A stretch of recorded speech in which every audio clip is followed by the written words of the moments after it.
dar las gracias a José Luis Espera por la invitación al festival, y cuando me comentó que tendría que conversar con Cristina y con Pilar, bueno, me alegré mucho porque, bueno, las periodistas culturales estamos acostumbrados a moderar mesas, pero no siempre una tiene la suerte de moderar una mesa con dos autoras a las que admira.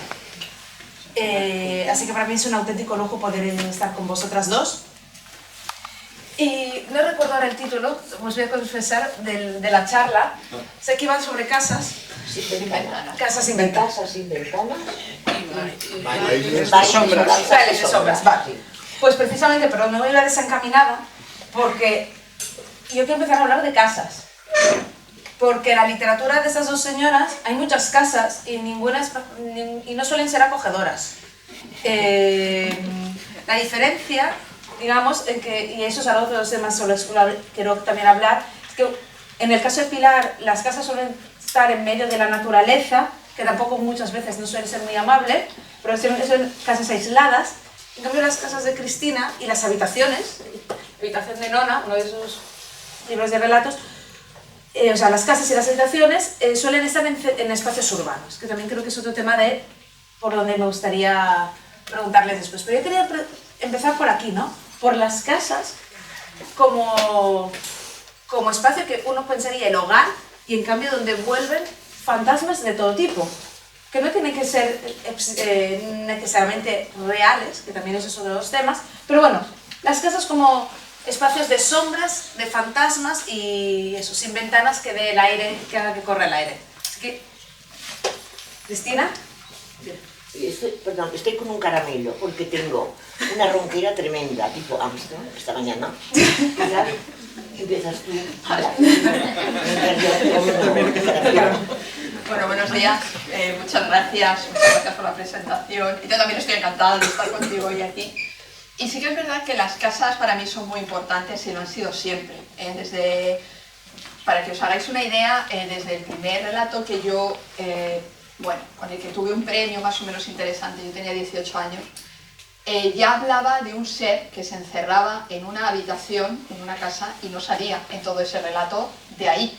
Es decir, en ese momento, yo era bastante joven, no era muy consciente, no era una cosa voluntaria, no como ahora, que ya sí que es voluntaria, ya lo hago adrede, pero en ese momento era una pulsión, realmente, era la necesidad de hablar de casas, hablar de personajes que se encierran en las casas y que no salen realmente de esas casas. Esto, claro, se me ha preguntado mucho, porque es un tema, efectivamente, en el que obra tras obra, libro de cuentos, novelas, etcétera, sigo hablando de casas. Y tiendo a pensar, y esto es una cosa biográfica, pero bueno, os la voy a contar así un poco por encima, rápidamente, que creo que puede tener relación. Cuando yo era pequeña, a mí lo que me interesaba, lo que quería, por encima de todo, siendo una niña, yo creo, bastante consciente, porque os estoy hablando de una niña realmente pequeña, lo que quería era que me dejaran leer. Lo único que quería era leer, e incluso puede parecer un poco pedantón, pero con cierta conciencia ya del tiempo, me parecía que salir a jugar con otros niños era una pérdida de tiempo, y lo único que quería era que me dejaran leer. Y tanto es así que dentro de mi habitación yo tenía la típica mesa camilla donde hacía los deberes. Yo me metía debajo de la mesa, ponía unas cuerdas en torno a las 4 patas de la mesa y tendía trapos con unas pinzas. Y yo me metía dentro con mis libros, mi material de papelería, mi casita. Claro, cuando era pequeña, yo soy del 71, no había casitas, como ahora que muchos niños tienen sus refugios ya hechos, ¿no? Yo me lo hacía yo.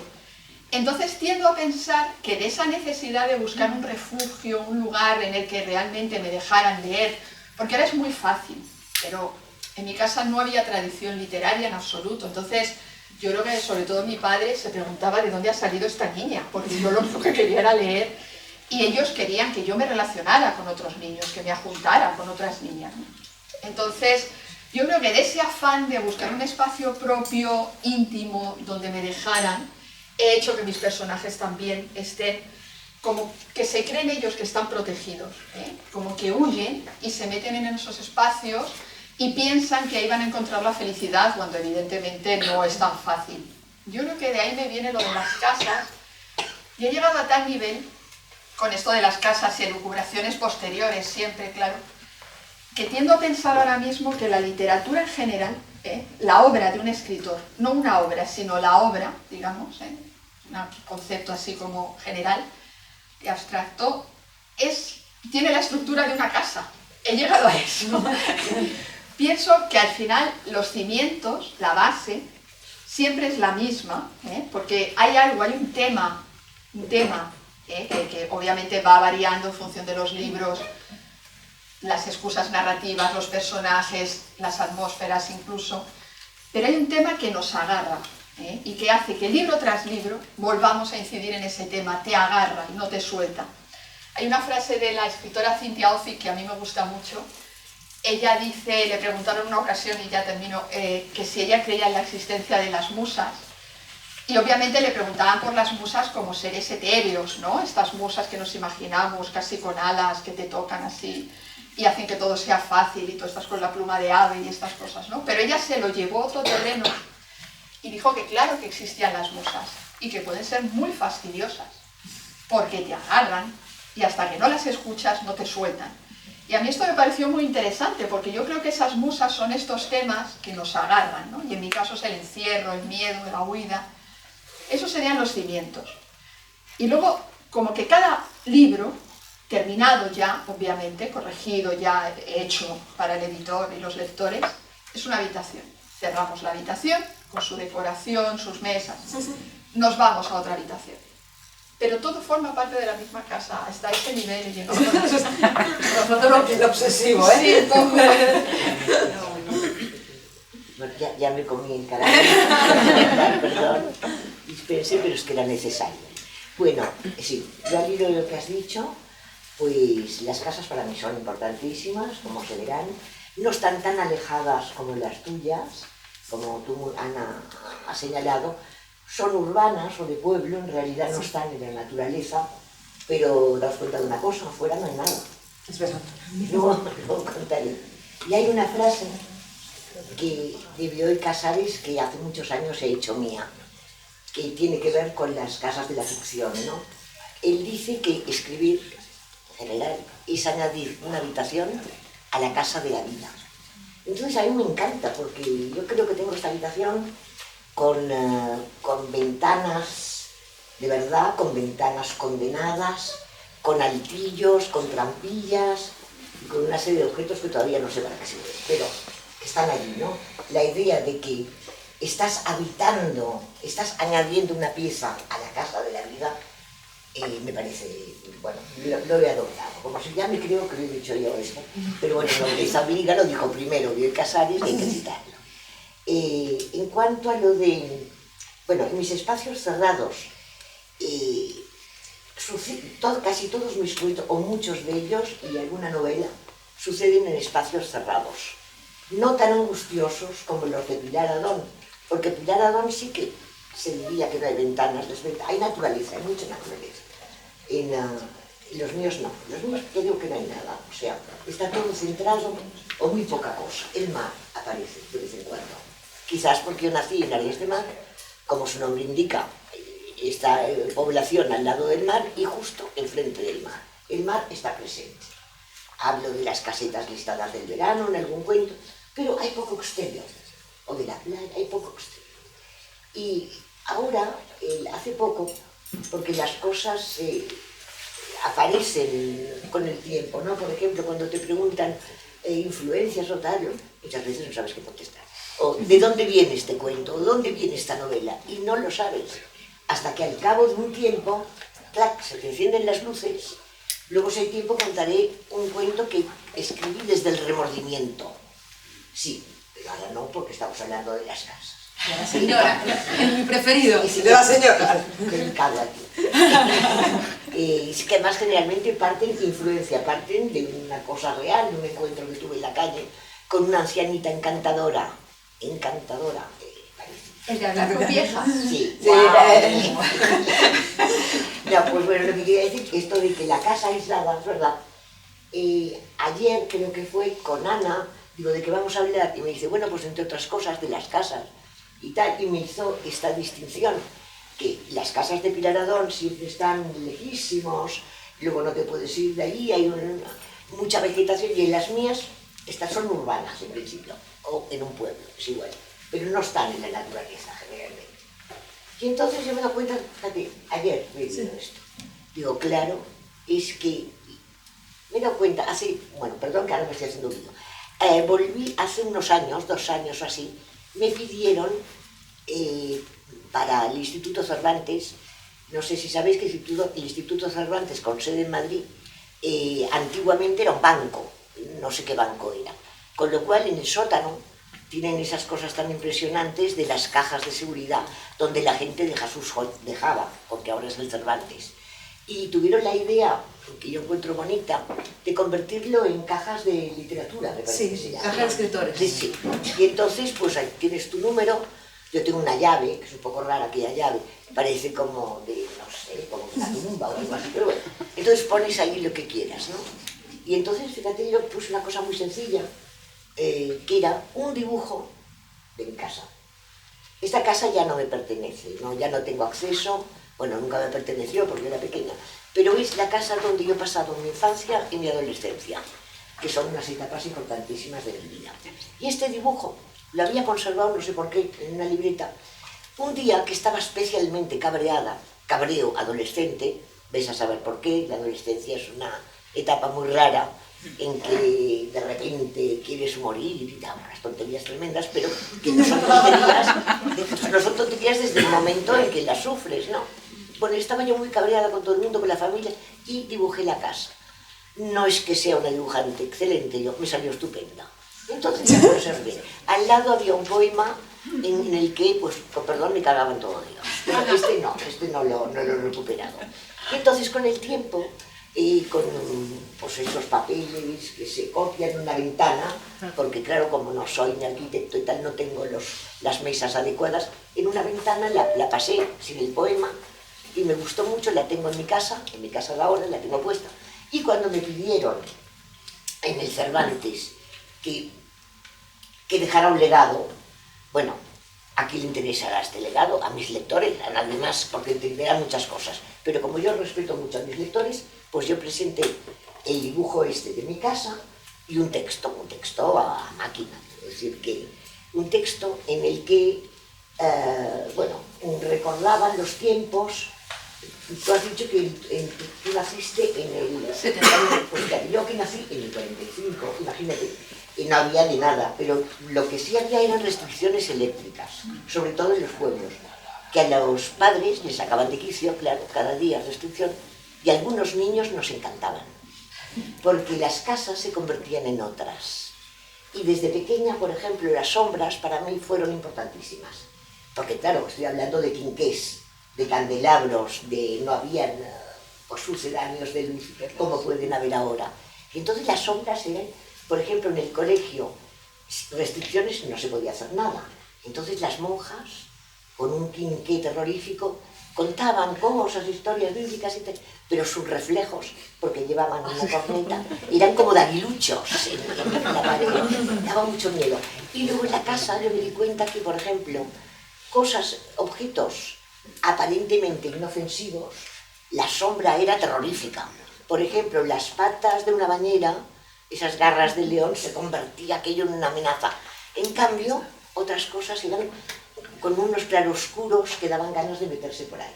Bueno, esta es mi historia con las casas. Y un detalle que ahora me has dicho, que claro, no hay nada. O sea, cuando esta casa es una casa de un paseo, antes de que hicieran apartamentos y tal, está pegada a otras casas del mismo tamaño.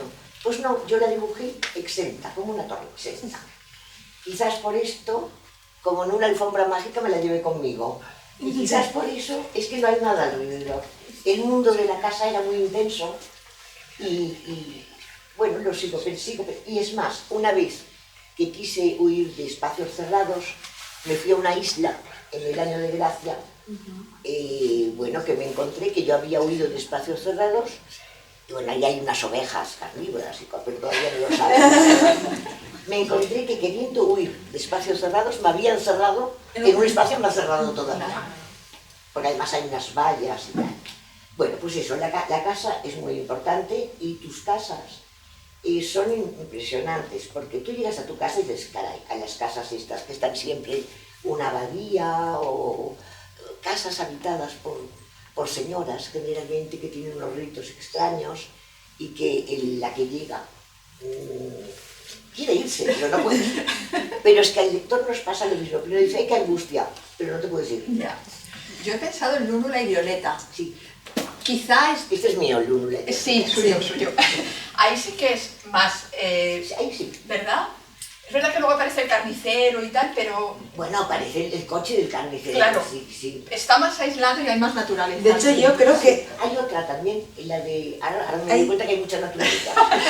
Pero, por ejemplo, La ventana del jardín. el columpio, Sí. quizás, leyendo en vuestras obras, donde hay un punto en común o más, es el columpio.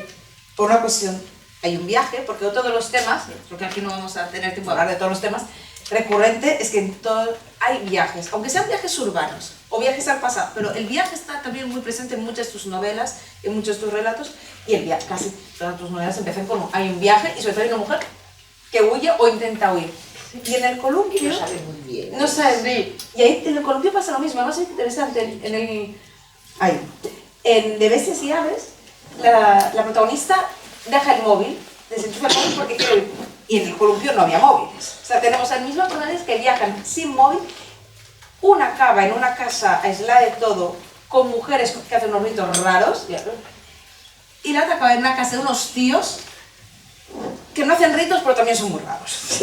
Y hacen ritos también, ¿no? Sí, La noche de los viernes. Es verdad, Claro, no son tan recurrentes, no son tan recurrentes, ¿no? Pero de qué manera también, y aquí eso, es decir, en esas huidas, de cada una huye en las casas hay una forma de casi de resurrección, pensando también en Betania y el mito de Lázaro, en ambos casos, en los espacios cerrados, hay una resurrección del pasado, de los fantasmas del pasado. Es decir, en medio de la nada reaparece los pasados, la infancia, lo que se quiere, las pérdidas, ¿no? En el caso de la hermana fallecida, es decir, vuelve el pasado.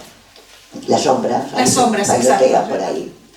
Sí, además es verdad que en estas dos obras es lo que tú dices, de repente, cuando dice los tíos, no es que sea un término de los tíos, es que son tíos, ¿verdad? Tíos de carne, entonces, carnales, quiero decir. Y es verdad que en De Bestias y Aves, lo que le sucede a Coro, lo que le sucede a mi protagonista, es que es una mujer de aquí de la hora, es de este tiempo, quiere durante un tiempo huir, no quiere, obviamente no quiere perderse siempre es un acto involuntario, se pierde y esto hace que para ella sea aún más terrible lo que le va a suceder y de su mano también lo que va sintiendo el lector, porque una de las cosas que yo quería hacer era que todo lo que le va sucediendo a Coro le vaya sucediendo al mismo tiempo al lector, no se da ninguna pista previa. Y por eso mucha gente me dice que se genera mucha inquietud, porque no se sabe nada de lo que está pasando ahí. Entonces ella, como os digo, es una mujer actual, ella es artista, es pintora, es miniaturista, y es muy controladora, muy perfeccionista.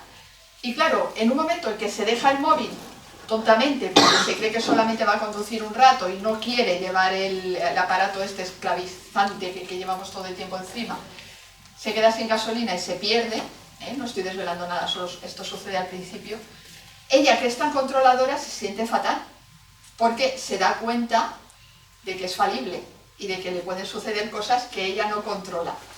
Y efectivamente va a dar a una comunidad de mujeres que además se llama Betania, Betania como nombre bíblico ya sabéis que es el lugar donde Jesús resucitó a Lázaro, y es cierto que se da una especie de resurrección simbólica relacionada con un familiar que ella perdió hace unos años y por cuya pérdida ella arrastra una especie de culpa que puede parecer muy extraña, pero que sucede, que es la culpa de la superviviente o del superviviente. Es decir, perdemos a alguien y nos sentimos culpables porque esa persona se ha ido y yo no. Es un sentimiento extraño, pero sucede. Y es cierto que en tu novela también pasa algo muy parecido. También hay una resurrección evidente en el columpio. También hay una comunidad, digamos, en este caso de señores, que efectivamente también hacen ritos. y en esos ritos realmente resucitan. Es muy Y curiosa nace de la esa... pérdida de la madre, es Sí, decir, sí. todo empieza con la pérdida del fallecimiento de la madre de la protagonista. Eso es. Yo quería decir algo a propósito de los móviles, que leyendo tu libro lo pensé. Hay ahora un problema para los escritores. El primero es que, pues claro, si con móvil te puedes salvar inmediatamente. Tú tuviste la habilidad, porque lo has escrito ahora esto, de hacer que la protagonista se dejara el móvil en casa. Porque si no, nada de la hubiese ocurrido. Y yo, al leer El Columpio, que tengo que decir que fue una obra publicada hace muchos años y que me han rescatado ahora, pues claro, digo, uy, esto que antiguo es, pero bueno, le da como una pátina más misteriosa, porque claro, no había móviles entonces. Si la prota hubiese tenido un móvil, la prota que no tiene nombre además, es como la segunda esposa de Rebeca, que tampoco tiene nombre, ahí tiene nombre Rebeca, y aquí en estonio tiene nombre la madre, Eloísa. Ella es la hija de Eloísa, ella es niña, querida niña, y ella solamente recuperará su nombre, que lo tiene, cuando se vuelvan los Pirineos, al otro lado de los Pirineos. Bueno, pues eso, claro, no se me ocurrió porque no había móviles, pero si hubiesen existido, lo lógico es que esta chica, viniendo de París y tal, llevase un móvil y pudiese, al huir de la casa, aterrada, viendo la famosa sesión de los viernes, despachamos asuntos de familia, dicen estos tíos, pero cuando ve de qué se trata, huye despavorida, vale, pero es que si no, hubiese podido llamar a Fonda, teléfono público, a aquel sitio para que le pusieran a recoger o algo. Entonces me he dado cuenta que esto del móvil es verdad. A partir de ahora, si queremos aventura y peligro, tendrá la protagonista que dejarse el móvil en casa. Está clarísimo, porque si no, ya es absurdo. O sea, y la lógica es la verosimilitud es muy importante. Y luego hay otra cosa que me he dado cuenta escribiendo. Ahora, que casi no se puede fumar en ningún sitio, antes escribiendo decías, encendió un cigarrillo. Y era una pausa estupenda. Ahora no lo puedes decir, porque si está en un bar, encendió un cigarrillo y no se lo jugó. Y si encendió o apagó un cigarrillo con fuerza, que es lo mismo, pues esto que indica unos instantes, una pequeña pausa, que era muy socorrida, yo no me daba cuenta, hasta que de repente dije, estamos en Nueva York, no puede estar fumando y no puede apagar un cigarrillo porque lo detienen, no. Entonces, claro, lo del cigarrillo nos ha molestado mucho, y lo del móvil, pues habrá que dejárselo siempre en casa, o ser atracada y se ha llevado el móvil o algo, porque si no, ya no puede haber aventura. Claro, yo en esta novela lo pensé, claro, de Bestias y Aves efectivamente no habría... Y lo dejé. Sí que es verdad que yo empecé a mi ritmo porque yo además con la novela tengo una relación muy particular, y es que en cuanto termino una empiezo la siguiente, y luego estoy 12 años perfectamente con la misma novela, que hay gente que me pregunta cómo es posible. Bueno, pues mientras tanto voy escribiendo relato, voy escribiendo poesía, traduzco libros, y la novela siempre está ahí. A mí, hablando de casas, sé que puede igual sonar un poco raro, pero para mí la novela es como un hogar. Me da mucha tranquilidad saber que siempre hay una novela esperándome, con sus personajes, su casa, sus ambientes. Tengo una sensación como de falta de pertenencia, que es algo que busco, un lugar al que pertenecer, como estos versos de Gamoneda tan estupendos de volver a mis legumbres y a los sitios en los que me siento reconocido. Yo tengo muchas ganas de encontrar un lugar en el que decir me siento reconocida, y no lo tengo. Pero pienso la novela, me he agarrado a eso. Entonces, en esta manera, ya te digo, termino siempre una novela, empiezo la siguiente, y claro, con De Bestias y Aves, volviendo a lo del móvil, fue muy, muy socorrido. Se deja el móvil y ya está, pero la siguiente no sé muy bien qué voy a hacer. Es como, en una ocasión, hablando con un amigo escritor, y esto va a parecer un poco raro, pero me dejó por los suelos, había publicado ya, yo creo, quizá mis 2 primeras novelas y 2 libros de relatos. Y estábamos un día pues en un encuentro igual, y me dijo, Pilar, todo muy bien, pero ¿de qué viven tus personajes? ¿De qué mueren? ¿De qué viven? ¿En qué trabajan? Vale, sí. Me dejó por los suelos, porque claro, mis personajes viven todos en una casa, están ahí encerrados, Y pensé, caramba, es verdad, ¿de qué viven 1000 personas? Y yo no es que tenga una renta, no es que yo sea rentista, ni no necesite trabajar para vivir, he trabajado toda mi vida para vivir y sigo haciéndolo.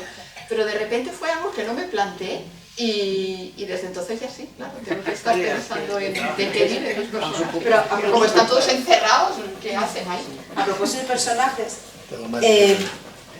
una cosa que yo, y además hablamos en su momento, cuando hablamos de la literatura, creo que podemos hablar también del tuyo, hemos hablado ahora de fantasmas, sombras, pero cuidado, no estamos delante de literaturas fantásticas al uso. De hecho, creo que si algo define las literaturas de ambas es el concepto de extraño, de la extrañeza. Y aquí también aparecen los personajes.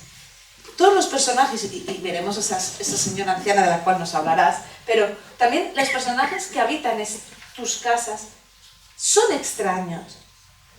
Pero no sabes hasta qué punto puedes decir, ¿son reales, no son reales?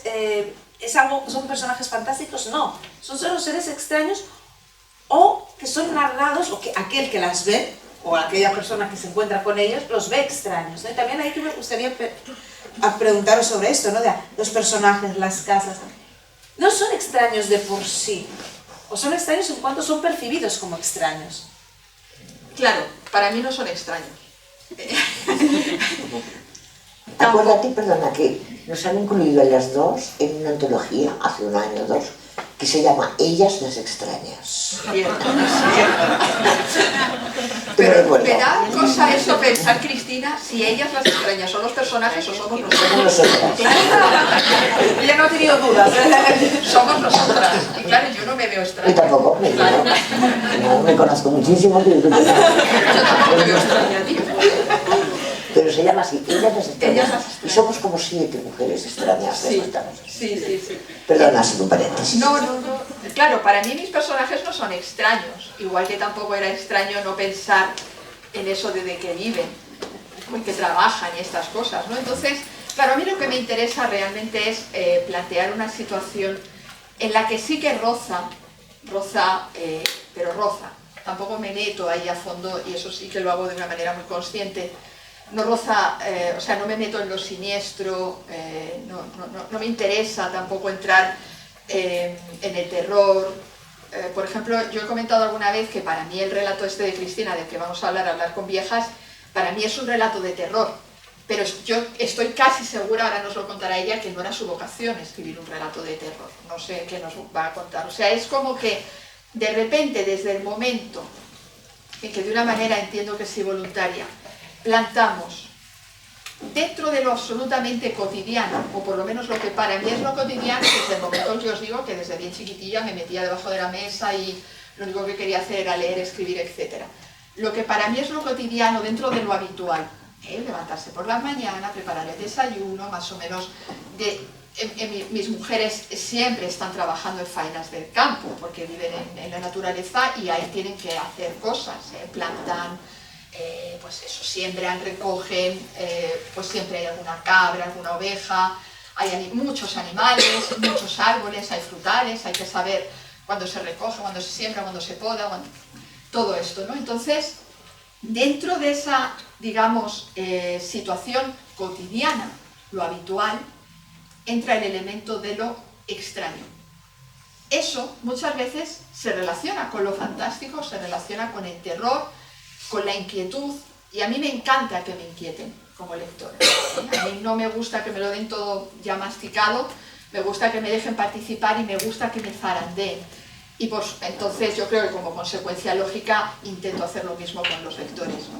de mis obras. Entonces, esa manera de, en un momento determinado, incidir en lo que no debería estar ahí, ese lo que no debería estar ahí, pensar en obras que os hayan inquietado, en obras que en un momento dado hay un giro, dentro de lo habitual, no es que aparezca un ovni, dentro de lo cotidiano hay algo extraño, algo, ya insisto, que no debería estar ahí, y ese giro es lo que nos lleva a este terreno de ansiedad, digamos, de inquietud literaria. Y eso a mí me interesa mucho, como lectora y como escritora. Pero claro, este giro tiene que ver con la construcción de la trama. No, por eso decías, no, decía, no son autoras del fantástico, no aparece un monstruo, no aparece un fantasma Eso. real. Tiene que ver con la construcción y por eso pienso en dos autores con los que te han relacionado. Uno es Henry James con Otra vuelta de tuerca o Santuario de Faulkner. Esa casa de Faulkner, no hay nada fantástico, es absolutamente angustiante, violenta, pero es el ambiente, es la mirada más que el hecho en sí. Y La vuelta de tuerca, las dos nos han... Sí. Incluso en una crítica que me hicieron ahora con la resurrección, digamos, betánica del columpio, y me dedicaban la crítica a mí, pero hablaban de ti también. O sea, quizás sí, estoy Pozuelo y Bancos en la ABC. Sí, como gemelitas salíamos ahí. Extraña. Sí, extraña, sí. ¿Te puedo decir una cosa? Esto que has dicho, que a veces los lectores hacen unas preguntas estupendas. ¿De qué viven tus héroes? A mí me hicieron una precisión muy buena. Esto era ¿dónde era? En Cantabria, creo. No recuerdo muy bien. Y bueno, entre el público, y se levanta una señora y dice, Cristina, tú no conduces, ¿verdad? Pues qué pregunta más rara, pero en efecto yo no conduzco. Digo, sí, ¿por qué? Pues no sé, tendrá unos taxis, tendrá una compañía. Es que realmente me dejó completamente despistada. Dice, no, porque en tus novelas, en tus relatos, siempre coche de alquiler, trenes, transportes públicos. Y es verdad. Bueno, alguna vez conducen, pero muy poco, porque no puedo meter la pata y luego no tengo ni idea, pues no puedo inventar marchas o lo que sea, ¿no? Esto por un lado que quería decir. Y también, esto que has hablado de la inquietud, que te gusta inquietar, a mí también. Si yo me inquieto, yo sé que el lector se inquietará, porque es una emoción que traspasas. Si yo no me inquieto, ahí no se va a inquietar nadie. Y hay otra cosa muy importante, si yo me aburro, el lector va a bostezar. Si yo me aburro, aquello se va a la porra, porque si ya el propio autor es que has equivocado el tono y mejor que vaya a la papelera. Pero la papelera toda la vida, no la digital, que la pierdes como la... Y, a ver, sí. Antes de que hablemos de ya esta señora anciana se está volviendo famosa, pero hablamos de la inquietud. Las dos inquietáis muchas veces dentro de la familia, dentro del núcleo familiar. Ya Freud en su momento, cuando habló de lo siniestro, habló del nido, como el nido familiar, pero el nido también evocaba lo siniestro. Entonces yo quería apelar a un cuento de Cristina, que es casi peor que el de la anciana, que es el legado del abuelo. Ah, sí. Porque, quiero decir, ¿de qué manera, en ambos casos, y aquí en el legado del abuelo, lo peor o lo más violento aparece dentro del núcleo familiar, e incluso en una relación supuestamente tan idílica como debería ser la del abuelo cariñoso hacia el nieto? Sí. Bueno, es un cuento como muy dulce, todo el rato. Hasta Sí, hasta que nos das el mazazo. Pero bueno, aquí más que nada yo lo que veo es aquello que hablamos aquel día, que es el código de los niños, que es un código completamente distinto al de los adultos. Y aquí que, bueno, pues no importa, de alguna manera el niño se carga al abuelo, pero de alguna manera, quiero decir, las pastillas se hace jejeje, y no sé. Pero ¿qué pasa? Este niño está muy ofendido, porque poco antes ha visto a su abuelo ulular en su hucha. Porque claro, el abuelo también es como un niño, ¿no? Y claro, eso, en su escala de valores, quieres la pastilla, jeje, y no se la da. Pero no, yo no veo maldad en eso. Pues, tú me has hecho esto, yo te lo devuelvo. Pero ya, sí. Sí, es verdad esto. En el caso, en tus cuentos, hay bastantes niños, en cambio aquí una pregunta que siempre te han hecho, ¿cuántas mujeres hay, no? ¿De qué manera también hay, supongo, las obsesiones o los temas de los autores, están los espacios y están los prototipos, ¿no?, de personajes, que aunque sean muy diferentes, hay mujeres, hay niños, hay también un imaginario de los que habitan esos espacios. Sí, sí que es verdad que me han preguntado mucho por las mujeres.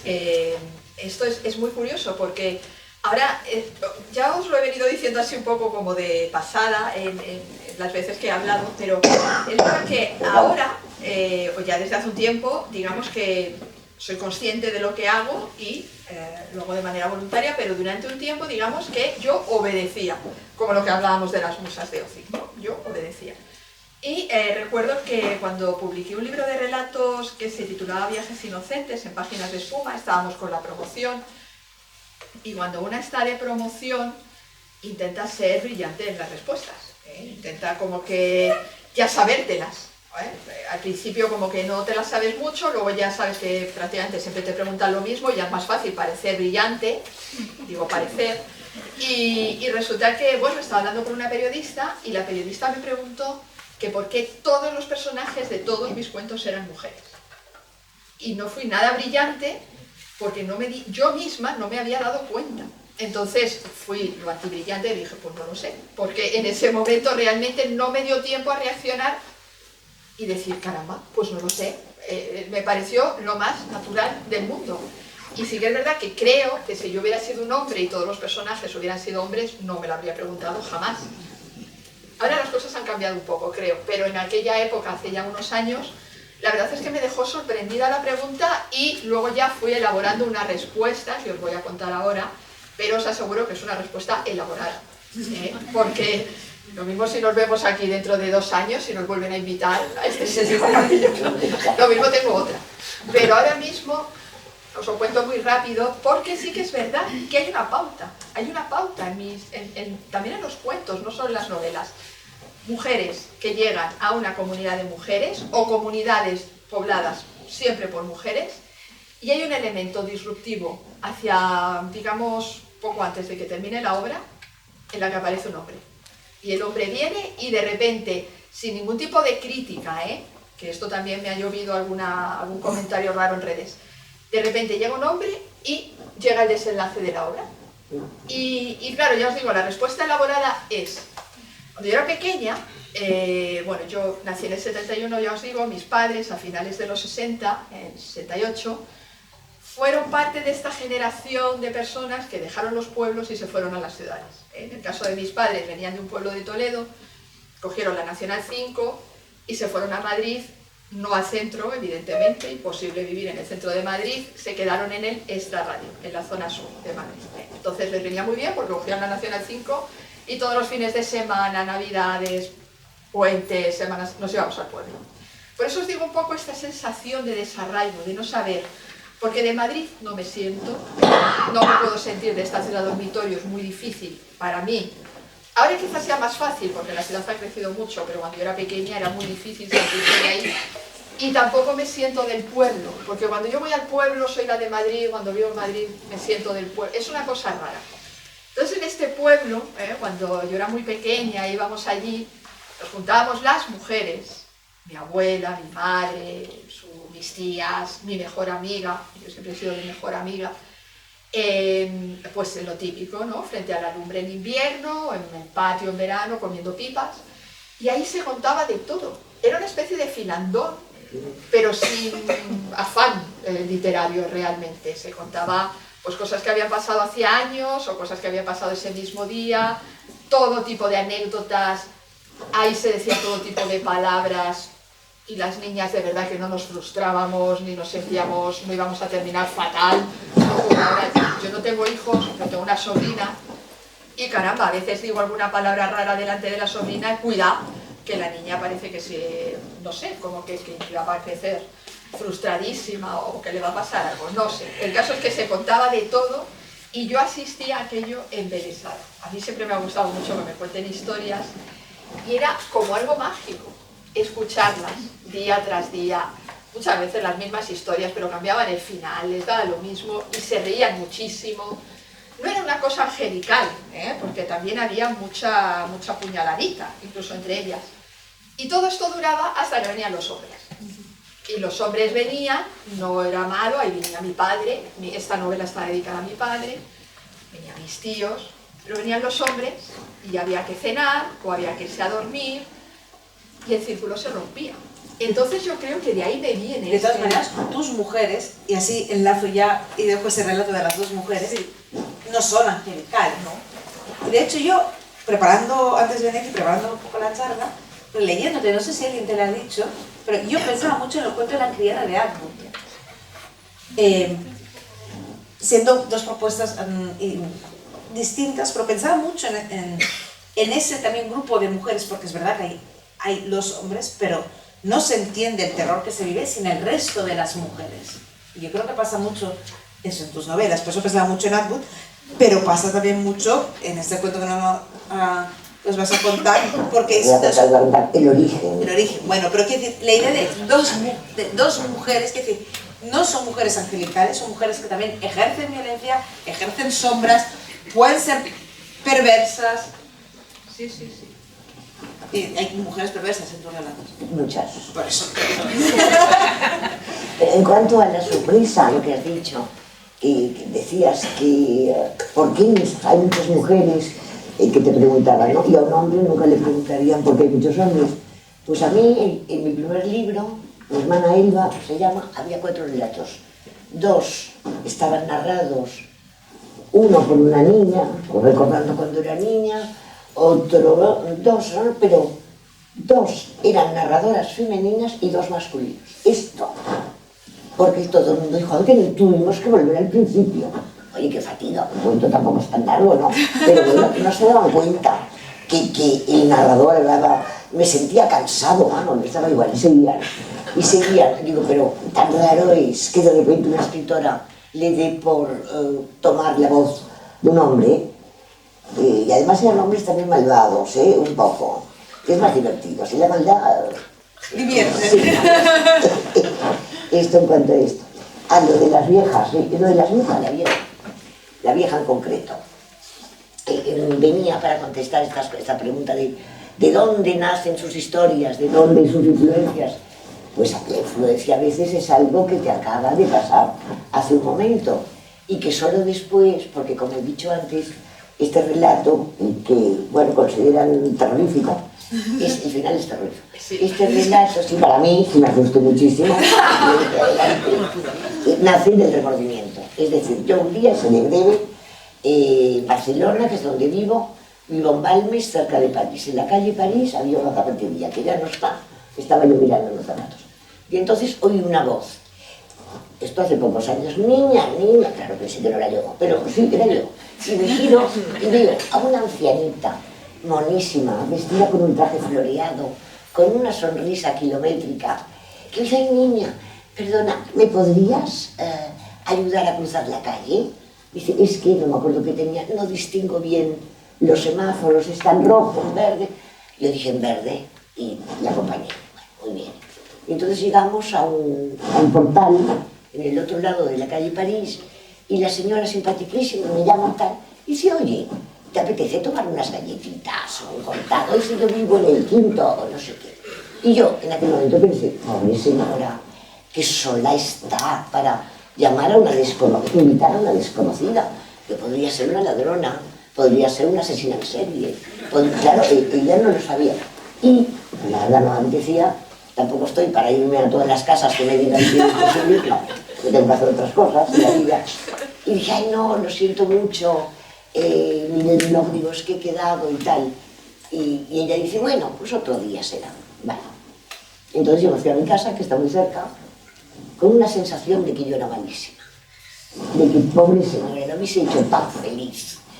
Y como con remordimientos. Llegué a casa, estaba mi marido y dice, vamos a comer, no, a algún sitio, en estos sitios, porque me puse a escribir. Me puse a escribir en comienzos prácticamente idénticos, solo que me inventé a una chica joven que tenía un problema de que la desahuciaban, pero no estos desahucios de bancos que se han puesto muy así de moda, sino los de toda la vida, que no has pagado un alquiler y te desahucian. Y que estaba allí como, bueno, su última oportunidad era pedirle a un amigo que había estado enamorado de ella, pues un préstamo. Tampoco era tanto lo que tenía que pagar. Se contaba su vida, ahí sí que se contaba de qué trabajaba. En televisión tenía unos guiones que le habían dicho que sí y en el último momento no. Bueno, total que era el último día. Entonces se puso guapísima, unos tejanos ceñidos, una blusa de seda hábilmente con un botón desabrochado y tal, porque claro, recordaba que aquel chico nunca le había sido bueno. Y se va a un bar, y yo veía como el bar París, que está ahí. Y esperando, iba a pedir un cortado y pensó, no, tomaré un whisky. Vale, toma un whisky. Y bueno, y que tarda, y de repente viene la camarera y le dice, ¿es usted Alicia? Si la persona que espera no va a venir, ha dicho que si acaso mañana ya es demasiado tarde. Bueno, la chica se va y dice, soy una estúpida, he sido una imbécil, su capital me parece que son 2,20 €, todo lo que tiene, y tal, y es cuando se encuentra a la vieja, a la misma anciana que encontró. Hola, cruza, pero lo que yo no hice en la vida, ella sí lo hizo en la realidad, y subió al piso, a comer las galletitas o lo que fuera, y subió, pensando, le podría pedir un préstamo, las ancianas suelen tener el dinero tirado por ahí, se da un préstamo, luego se lo devuelvo. O sea que iba un poco así de ella. O también incluso, si tiene la casa grande, le puedo pedir que me deje vivir un tiempo. Bueno, va pensando, y sobre todo el dinero. Pero si le cojo el dinero, luego se lo devuelve, bueno, total, que sube la casa del Sánchez de Barcelona, con la galería a un lado, el comedor, digamos, un pasillo eterno, y un dormitorio, ¿no? Esa casa es grande, me voy a dejar vivir. Hasta que, bueno, ella, amabilísima, hasta que de repente descubre algo, y entonces aquí se precipita la historia. Claro, cuando yo estaba escribiendo, luego me di cuenta, este final vino por sí mismo. Yo creo que vino para decirme, qué bien has hecho, Cristina, no debías subir a aquella casa, y bueno, lo escribí de un tirón, prácticamente. O sea, que el final te vino... Me vino porque yo quería saber qué es lo que había aquella casa. Cómo era, en el fondo yo quería excusarme por no haber subido a la casa de la gente. Y luego, sí, bueno, este libro ha tenido una continuación, no mía, y David Roas me pidió permiso, le gusta mucho, y hizo una continuación. O sea, ya la chica pobre no podrá nunca contarlo, pero lo contó David Roas, digamos. Esto, sí. Ah, pues lo tengo que buscar. A ver qué no sé cómo se llama, pero sí me pidió permiso y le dije, a ver, si no hubiese pedido permiso pues me enfadaría, ¿no? Porque la anciana era mía, la casa también, de hecho, de todo. Pues nada, simplemente es esto, que a veces no lo sabes, y también esta iluminación me vino en un club de lectura por una lectora. Dijo, claro, pero este final, a ella, no, le dijo, a ella no, a mí. Y me di cuenta, digo, esto está escrito desde el remordimiento y la satisfacción posterior al no haber subido a aquel piso extraño, con sin mujeres y una, sí, la señora esta, que era tan encantadora. Era así. Y no le he vuelto a ver nunca más. No le he vuelto, mira que estaba cerquísima. Y a veces paso por el... No le he vuelto a ver nunca más. Ya consiguió a su Alicia. Ya no necesitaba a Cristina. Sí, ya no necesitaba, sí, exacto. Alicia en el País de las Maravillas. Sí, por eso se llama Alicia. Bueno, ya está cortado.